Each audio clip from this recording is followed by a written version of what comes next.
বিদ্বেষ, খ্রিস্টান বিদ্বেষ, ধর্মীয় বিদ্বেষ, এই বিদ্বেষের কারণে তাকেও সাম্প্রতিক সময়ে তার ভিসা বাতিল করা হয়েছে।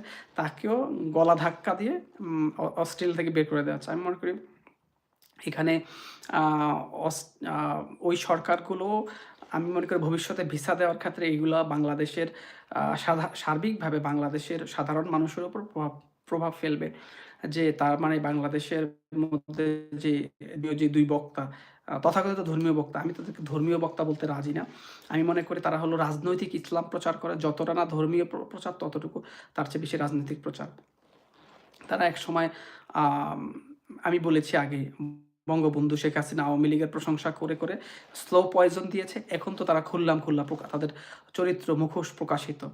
তা আমি মনে করি আজহারি এবং এই যে আহমদুল্লাহরা শুধু অস্ট্রেলিয়াতে না, এরা আ পুরো পৃথিবীতে বিতাড়িত হবে এবং এমনকি মধ্যপ্রাচ্য বিতাড়িত হবে। কারণ মধ্যপ্রাচ্যেও কিন্তু সৌদি আরবও কিন্তু এখন, যেহেতু আপনারা জানেন যে সৌদি আরব, কুয়েত, কাতার এগুলো কিন্তু যুক্তরাষ্ট্র, ইউরোপ এবং আ ইসরায়েল প্রভাবিত।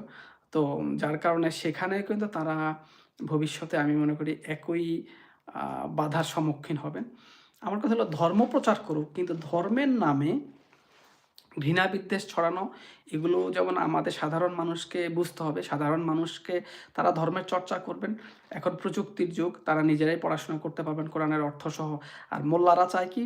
সাধারণ মানুষ কোরআন পড়বে না, তারা কোরআনের অর্থ বুঝবে না। তারা যা বুঝাবে সেটাই বুঝবে, সেটাই ইসলাম। আর আমি কোনো কিছুই বুঝতে পারব না, সাধারণ মানুষ কোনো বুঝতে কেন হবে না? কারণ স্বয়ং সৃষ্টিকর্তা, স্বয়ং আল্লাহই তো বলেছে, "ইকরা বিস্মি রাব্বিকা", অর্থাৎ তুমি পড়ো তোমার প্রভুর নামে। তো তাহলে মানুষ কেন বুঝবে না? মানুষ নিজে পড়বে, নিজে অর্থসহ বুঝবে।